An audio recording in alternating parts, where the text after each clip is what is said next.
수도권을 중심으로 부동산 거래가 1분기 나아지긴 하지만 박스권 장세에서 가다서기를 반복할 것으로 보여지고요. 올해 연내 시장 회복을 기대하기는 좀 제한적이지 않나 싶습니다. 가격 상승까지 시원하지는 못하고 있는 상황이고요. 한 아파트의 전체 재고의 10% 정도가 시장이 활황기일 때는 거래가 됐었습니다. 하지만 지금은 이제 3%도 채 되지 않은 상황입니다. 신고가 비율도 과거에 비해 많이 줄었습니다. 저리대출을 이용하거나 자산가치 상승이 매우 높게 시장이 흘러가지 않을 것이라는 예상하에 무조건 대출을 끼고 주택을 구입하기는 쉽지는 않죠. 안녕하세요. 브릿지 이용환입니다. 오늘 함영진 우리은행 부동산 리서치 랩장님 모셨는데요. 최근에 서울뿐만 아니라 이제 전국적으로도 아파트 거래량이 좀 늘어나고 있어요. 근데 또 요런 사실이랑은 반대로 미분양 물량이랑 또 매도자들이 그냥 시장에 내놓는 아파트 물량도 많아지고 있죠.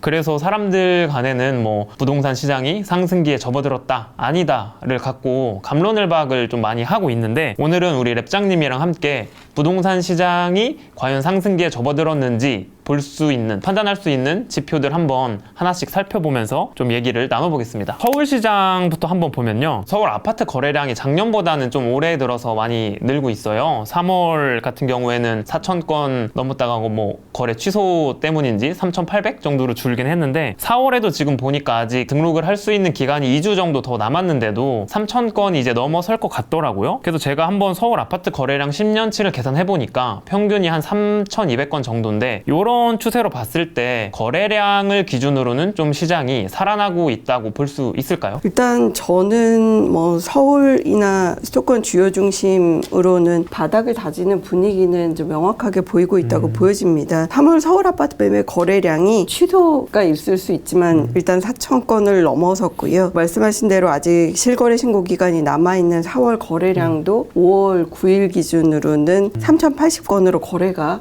제법 되는 편입니다. 확실히 지난해 4분기 시장이 위축되고 있던 부분들과 달리 올해 1분기에서는 확연히 거래가 다소 좀 나아지는 모습들이 수도권 중심으로 보여지긴 하는데요. 다만 아직 이제 국지적으로 시장의 차이가 좀 있는 부분이 있고요. 요즘 이제 중동 이슈, 그리고 가장 큰 게 역시 이제 물가 상승의 둔화가 실현되지 않고 있다는 부분이죠. 결국 우리가 기준금리가 변수가 될 수 있다고 한다면 그 기준금리의 항방의 역할을 하는 것이 이제 미국 중앙은행의 금리 변동인데요. 미국의 기준금리도 이제 고용시장이 최근 좀 위축되긴 했지만 인플레이션의 흐름들을 고려하면 빠르면 9월, 12월 정도 기준금리를 낮출 것으로 보여지고 있습니다. 그렇다면 우리 국내에도 기준금리 인하에 따른 주택시장 회복 기대감이 이제 뒤로 이연될 수밖에는 없다고 보여지고요. 뭐 그렇게 본다면 연초에 뭐 올해 하반기 기준금리가 빠르면 6월 인하할 거야, 뭐 이런 기대감보다는 좀 실망감이 나타나고 있는 것으로 보여지긴 합니다. 그래서 또 시장에 매물이 좀 많이 쌓여있긴 하죠. 뭐 좀 전세 매물 같은 경우는 과거보다는 좀 줄어들 거고 가격도 오르는 편이긴 하지만 이제 매매 매물 같은 경우는 아파트 기준으로 수도권이든 지방이든 매물량이 다소 많아지고 있는 것은 사실입니다. 수도권을 중심으로 부동산 거래가 1분기 나아지긴 하지만 역시 이제 박스권 장세에서 가다서기를 반복할 것으로 보여지고요. 지방주택 시장은 매매 시장뿐만이 아니라 전세 시장도 가격 조정이 동시에 나타나고 있기 때문에 수도권과 달리 뭐 올해 연내 시장 회복을 기대하기는 좀 제한적이지 않나 싶습니다. 그러면은 말씀해 주신 걸 종합해 보면 아직 좀 상승기에 접어들었다고 보기는 어렵다 정도로 보이는데요.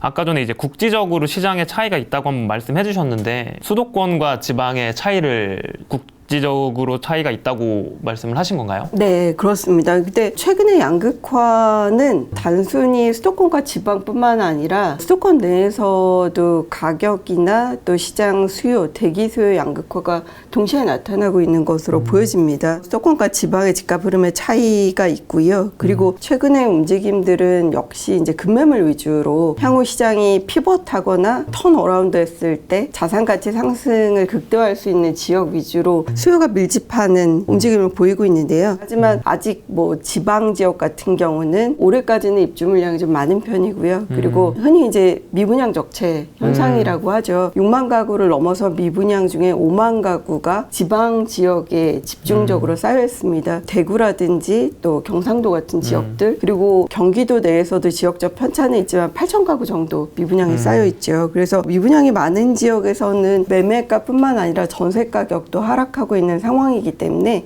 이런 모습을 본다면 수도권과 지방의 가격 격차, 시장의 수요자의 움직임, 이런 부분의 편차는 비교적 크게 나타나고 있다고 보여집니다. 그럼 말씀을 들어보면은 아무래도 수도권과 지방의 차이가 좀 크다 보니까 수도권을 중심으로는 시장이 조금 상승하는 모습을 좀 보이는 거는 맞지만 아직 그래도 상승기는 아니다라는 말씀이신 거죠? 4월부터 강남의 주요 지역이라든지 한강변은 플러스 변동률을 나타내고 있기는 합니다. 하지만 이제 서울 지역 내에서도 노도관 같은 지역들은 사실 거래량은 많고 또 특례 보금자리론, 신혼 부부들이 신생아 특례 보금자리론을 혜택을 볼 수 있는 9억 원 이하의 매매 매물이 거의 90% 이상이지만 뭐 상대적으로 가격 상승까지 시원하지는 못하고 있는 상황이고요. 그러면 이제 단순히 거래량이 늘어난 것만으로는 우리가 상승장으로 볼 수 없다는 말씀이시니까 매매 가격이 어떻게 올라가냐 내려가냐 뭐 보합이냐 이것도 부동산 시장 상승기인지 아닌지 판단하는 중요한 지표라는 말씀이신 거죠?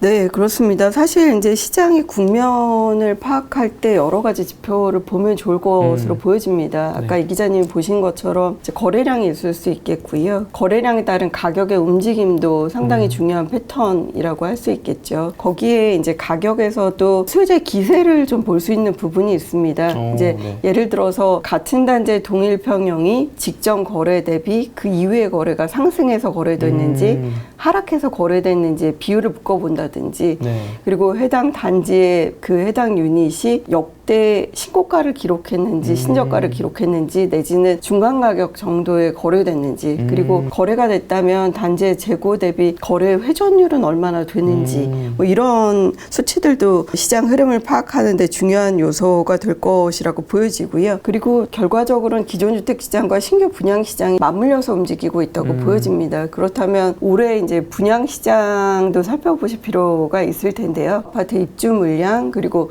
분양 시장의 공급량, 공급의 진도율, 뭐 청약 경쟁률, 그리고 뭐 총청약자, 뭐 이런 부분들 외에도 뭐 분양가의 흐름, 분양가가 높게 형성되지만 청약 수요가 많이 몰려서 경쟁률이 과거보다 높아졌는지 이런 부분들을 통해서 종합적으로 시장을 판단하실 수 있을 거라고 보여집니다.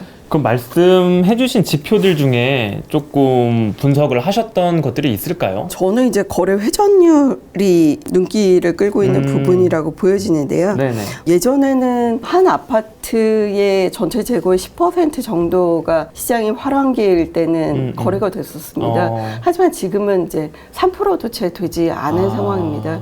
그러니까 거래 빈도가 줄어든다는 것은 그만큼 거래 시장의 소유자 유입이 과거보다는 적극적이지 않다고 보여지는 것이죠. 거기에 해당 지역의 주택을 구입하는 사람들이 외지인인지 내지는 지역의 거주민인지 예를 들어 이제 주택을 구입하는 사람들의 거주지 이런 부분들도 좀 중요한 패턴이 될 것으로 보여지고요. 흔히 이제 원정 투자를 하는지 지역 내 실수요가 주택을 구입하는지를 보는 것이겠죠. 대개는 시장이 활황기에 있는 원정 투자, 뭐 갭 투자, 뭐 영끌 패닉바잉 이런 부분이 많기 때문에 외지인 투자가 많고요.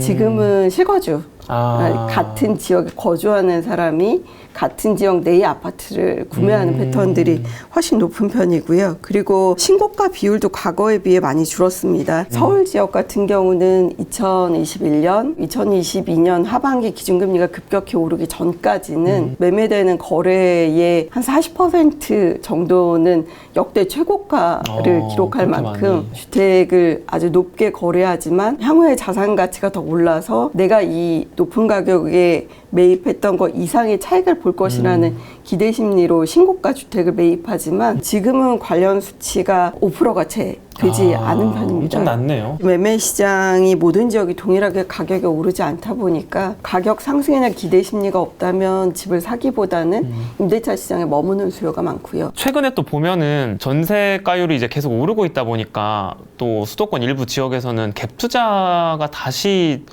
조금씩 고개를 내밀고 있다는 좀 말들도 있는데 이런 건 정말 일부의 사례로 보는 게 맞을까요? 뭐 일부 지역에선 저는 이제 갭 투자는 있다고 보여지긴 합니다. 그러니까 예를 들어서 올해 그 DSR 같은 네. 대출 소득 대비 그리고 기존의 대출의 총액 대비 내가 상환 능력을 보고 대출을 해주는 그렇죠. 여신이 강화됐기도 했고요. 그렇죠. 뭐 스트레스 그리고 DSR. 스트레스 DSR도 이제 변동금리부에 적용되고 있기도 하고요. 지난해는 이제 특례 보금자리로는 했지만 1에서 4% 저리 대출을 받을 수 있는 것들이 신생아 특례밖에 없기 네, 때문에 네. 적격 대출 같은 경우는 사실 금리가 예전처럼 저렴하진 않거든요. 그렇죠. 적격은 또 올해부터 없어졌습니다. 맞습니다. 네. 그렇다 보니까 이제 상대적으로 저리 대출을 이용하거나 내지는 대출의 총액을 자산가치 상승이 매우 높게 시장이 흘러가지 않을 것이라는 예상하에 무조건 대출을 끼고 주택을 구입하기는 쉽지는 않죠. 그래서 이제 과거보다는 대출을 끼고 주택을 구입하는 패턴 내지는 매매가 대비 전세가 비율이 매우 높은 전세가율을 이용해서 갭 투자를 하는 수요들은 좀 과거보다는 수요입이 많지는 않을 것이라고 보여지긴 하는데요. 어쨌든 과거에 비해서 조정 대상 지역이나 투기과열지구가 풀리면서 양도세나 취득세에 대한 부담이 낮아지긴 했지만 여전히 다주택자에 대한 세금 부담은 무겁습니다. 뭐 그렇게 본다면 예전처럼 특정 지역을 제외하고 무리하게 갭 투자를 하는 부분들이 앞으로도 확대될 거라고 기대하는 부분들은 과거보다는 낮아진 것으로 보여지긴 합니다. 정말 그 정도는 일부 사례로 끝날 가능성이 좀 클 것 같은데요. 근데 아까 전에 잠깐 말씀해 주신 거에서 이제 조금 더 구체적으로 들어가서 저희가 거래량 말고 전국의 미분양 물량과 또 쌓여가는 아파트 매물들이 좀 많이 있잖아요. 이런 것들에 대한 추세는 좀 어떻게 될까요? 계속 늘어날지. 네. 사실 매물량을 보실 때 좀 주의하실 필요가 있다고 보여지는데요. 우리나라는 중개 형태가 전속 중개 형태는 아닙니다. 일반이나 이제 공동 중개를 하시죠. 그렇게 되면 거래 성사율을 요즘과 같이 물론 지난해 4분기보다는 나아졌다고 하더라도 거래 총량이 많지 않은 상황에서는 거래 성사율을 높이기 위해서는 여러 중개업소에 매물을 내놓게 됩니다.